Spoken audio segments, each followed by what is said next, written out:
आज हम आपको एक ऐसा सद्गुरु वंदना का श्लोक बताने जा रहे हैं जिससे सद्गुरु की पूर्ण रूप से कृपा प्राप्त होती है। श्लोक इस प्रकार से है। ब्रह्मानंदम परम सुखदम केवलम ज्ञानम मूर्तिम द्वंद्वातीतं गगन सदृशं तत्त्वमस्यादिलक्ष्यम् एकं नित्यं विमलमचलं सर्वधी साक्षीभूतं भावातीतं त्रिगुणरहितं सद्गुरु त्वं नमामि, सद्गुरु त्वं नमामि। द्वारा एक बार और श्लोक बोल देते हैं। बहुत ही अच्छा सद्गुरु का यह श्लोक है, सद्गुरु वंदना का। ब्रह्मानंदम परम सुखदम केवलम ज्ञानम मूर्तिम द्वंद्वातीतं गगन सदृशं तत्त्वमस्यादिलक्ष्यम् एकं नित्यं विमलमचलं सर्वधी साक्षीभूतं भावातीतं त्रिगुणरहितं सद्गुरु त्वं नमामि, सद्गुरु त्वं नमामि, सद्गुरु त्वं नमामि। इसका अर्थ ये है कि जो ब्रह्मानंद स्वरूप हैं, जो परम सुख को देने वाले हैं और जो शोक रहित हैं, जो तीनों गुणों से परे हैं, उन सद्गुरु की हम वंदना करते हैं। उनके कृपा से जीवन में आई हुई समस्याओं का समाधान होता है और इहलोक के साथ साथ परलोक संवरता है। जिसे तीनों गुणों से पर क्या है? माया तीन गुणों से बनी हुई है, सत्वगुण, रजोगुण और तमोगुण। सत्वगुण का मतलब होता है प्रकाश, ज्ञान। सत्वगुण से स्वर्ग में देवी देवता रहते हैं। रजोगुण का मतलब है कभी मन में प्रकाश भी आना, कभी अंधकार भी होना। मानव जो है रजोगुण के अंतर्गत रहता है। पृथ्वी पर जितने मानव हैं सब रजोगुण के अंतर्गत हैं।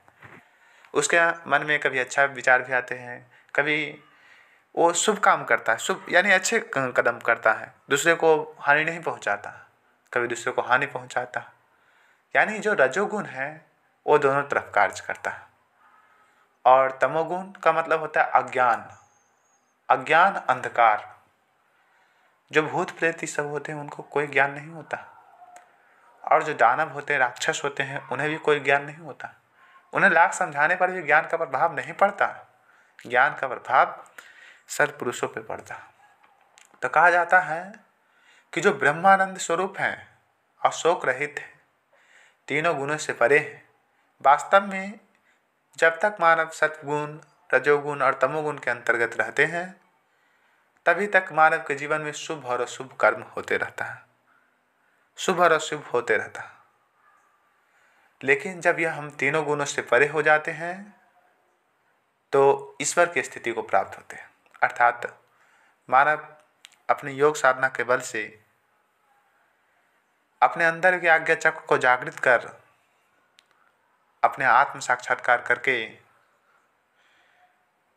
अपने आत्म स्वरूप में जब लीन हो जाता है तो तीनों गुणों से परे की स्थिति प्राप्त हो जाता है। फिर कोई शोक नहीं रहती है। तो वास्तव में सद्गुरु का मतलब होता है जो तीनों गुणों से परे, जो आनंद स्वरूप हैं, उन्हें किसी प्रकार का कोई शोक नहीं रहता। उन सद्गुरु की हम वंदना करते हैं और अगर उन सद्गुरु की हम श्रद्धा के साथ वंदना करेंगे तो निश्चित रूप से सद्गुरु की विशेष कृपा प्राप्त होती है, इसमें कोई संदेह नहीं है। सद्गुरु का मतलब ही है जो अज्ञान से प्रकाश की तरफ ले चले, मानव के जीवन में उजियारा लाए और इहलोक के साथ साथ परलोक भी संवर जाए। फिर से हम यह श्लोक को दोहराते हैं। ब्रह्मानंदम परम सुखदम केवलम ज्ञानम मूर्तिम द्वंद्वातीतं गगन सदृशं तत्त्वमस्यादिलक्ष्यम् एकं नित्यं विमलमचलं सर्वधी साक्षीभूतं